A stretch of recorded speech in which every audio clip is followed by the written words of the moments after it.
You're listening to Whispers by Nyra. I'm your host, Nyra Blackwood. And tonight's story isn't about what you see in the dark. It's about what remembers you there. This one comes from a place called Graven Ridge, a small town with one rule everyone follows. Stay out of the Whispering Woods. But a woman named Sarah didn't believe in rules. Turn off the lights and listen close. The old dirt road crunched beneath Sarah's tires, each pop and grind defying the silence pressing against her car windows. The sunset bled in 6 shades of bruised purple and molten orange, but the forest ahead swallowed the light like a mouth closing over a scream. Sarah gripped the steering wheel tighter, knuckles whitening. The deeper she drove, the heavier the air became. Every instinct told her to turn back, but curiosity had always been her curse. The Whispering Woods weren't just a name, not to the people of Black Hollow. Stay away, they'd told her. The woods steal more than your way. They steal yourself. Sarah had laughed it off. Small town superstition.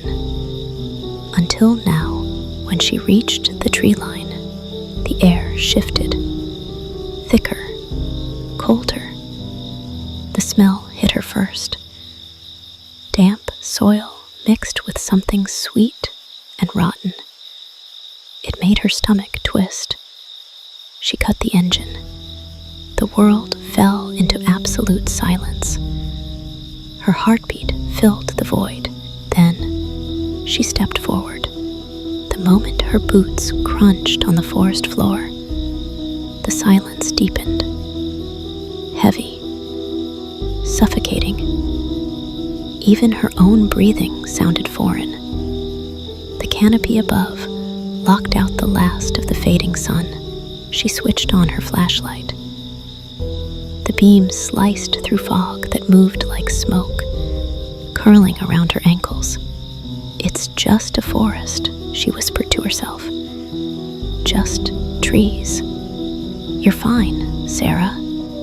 But the forest was listening. Sarah, her name, whispered, faint, as if spoken from a few feet behind. She froze. Her breath hitched. Again, Sarah. It wasn't loud. It was familiar. Her grandmother's voice. Gentle, but cracked, like a record played backward. Who's there? She called out. The forest exhaled, and something unseen brushed past her shoulder. Her pulse pounded. She turned, flashing the light between trunks. Nothing. Just fog. Thicker now. Then the whisper came again. Layered.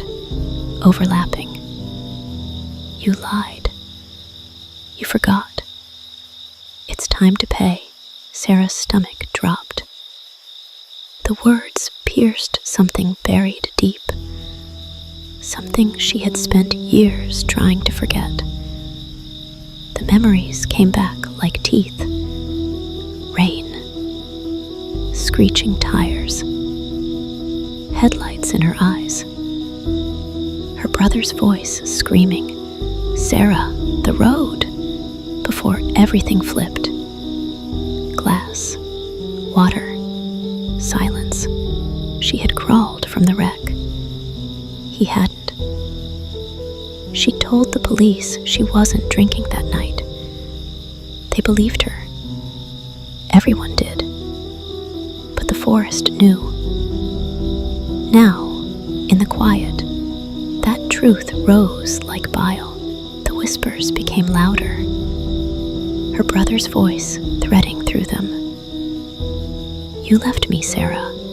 She fell to her knees, clutching her ears. But the whispers seeped inside her skull, repeating his last words until until her mind fractured around them. The flashlight flickered once, twice, and died. In the darkness, something moved. When the beam came back on, she wasn't sure how far she'd walked, or if she'd been walking at all. A small clearing opened before her. At its center, a pool of water blacker than night. Still as glass, it reflected nothing. Sarah felt drawn to it, her body moving against her will. She leaned closer, heart hammering. The surface rippled. Her reflection stared back, but it wasn't her. Its skin was waxy and stretched thin, veins pulsing like worms underneath. Its eyes were hollow pits that shimmered faintly. And its mouth. Oh God, its mouth was wrong. It stretched wider than it should, splitting in a smile full of jagged teeth. Then the reflection blinked. It pressed a hand against the surface of the water from the inside, and the hand came out. The thing that rose from the pool defied sense. It was tall, impossibly so. Its limbs long and jointed in ways no human bone could move. The skin hung in folds, pale and wet, streaked with dark veins that pulsed as if something crawled beneath them. Its hair was a tangle of black moss, writhing like it was breathing. When it turned its face toward her, its eyes were bottomless, not black, hollow. The air stank of rot and pond water.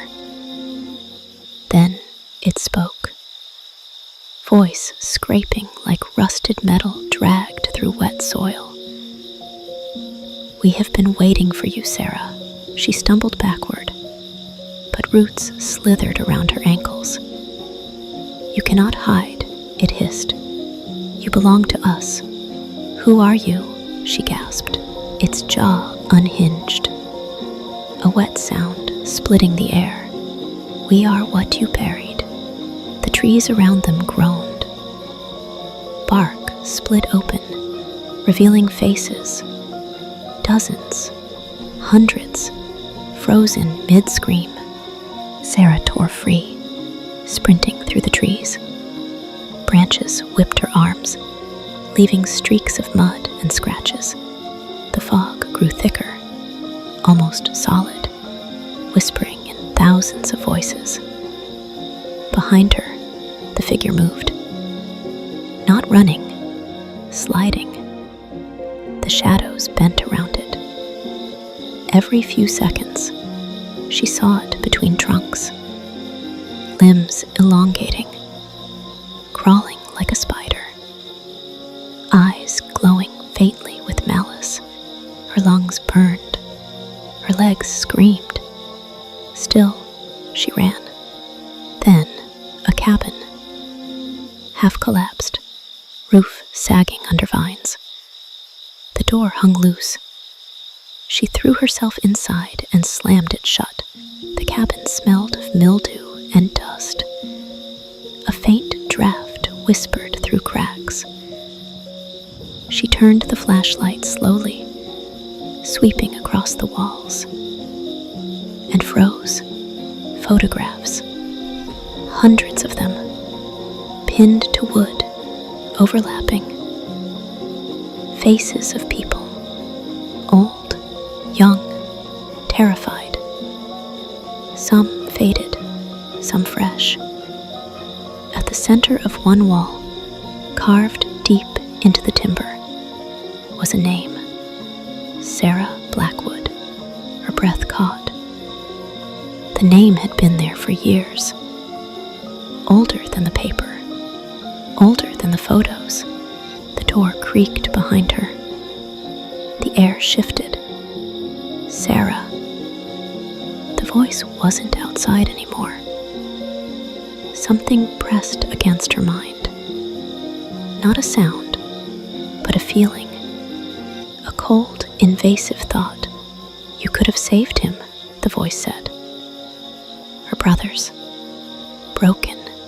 Raw. You left me to die. I tried. The walls began to pulse. Wood bending like muscle. The photos fluttered, and their eyes blinked. Every single one of them. You lied, they whispered. You lied. The darkness thickened. It moved toward her, crawling up the walls, coiling around her neck. From that mass of black, the figure emerged, half solid, half liquid shadow, its body twitching in spasms. You buried your guilt, it rasped. We grew from it. Its hand, long and thin as roots, reached for her chest. The tips touched her sternum, and ice spread through her veins. Her heartbeat slowed. Once, twice, then stopped.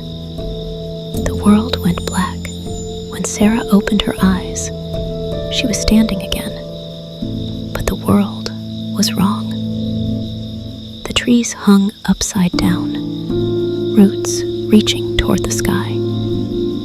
The pool glowed faintly, its surface swirling like oil. Her breath came out in clouds of frost, though the air burned hot. Her reflection waited in the pool. You can leave, it said, smiling with those impossible teeth. But you'll never go alone. Sarah ran. The forest bent and twisted with her. Trees shifting places, branches closing in. Every direction led her back to the same clearing. Then, light. A break in the fog. The road. Her car. She sprinted toward it, not daring to look back. The engine roared. The forest receded in her rearview mirror. She laughed, gasping, sobbing all at once. She had escaped. But then, a whisper from the back seat. Did you? Her laughter died. Slowly, she turned. Empty. She looked back at the mirror. Her reflection smiled. Too wide. Eyes ink black. Drive, it mouthed. Sarah screamed and hit the gas. Days passed. Then weeks. She didn't talk about it. Couldn't. The bruises faded, but the nightmares didn't. Sometimes, in mirrors, she'd see movement that wasn't hers. Sometimes, whispers would crawl out of the dark when she was alone. Sometimes, she'd wake up to find dirt under her fingernails and the smell of rain and rot in her sheets. She knew then she hadn't escaped. Not really. The forest wasn't behind her. It was inside her. Months later, police found Sarah's car abandoned at the edge of Whispering Woods. Keys still in the ignition. Doors locked from the inside. No sign of her. The only thing inside was a tape recorder, still running, its final seconds whispering. It's not the woods that whisper. It's what you bring with you that learns to speak. That was Sarah's story, or what's left of it. They never found her. But sometimes, when I play that tape, I swear I hear her breathing through the static. If you're driving tonight, and you see the edge of the Whispering Woods, don't stop. Don't look in the rearview mirror. And if someone whispers your name, whatever you do, don't answer. I'm Nyra Blackwood, and if you want more stories that keep you up long after the lights go out, hit subscribe before something else does.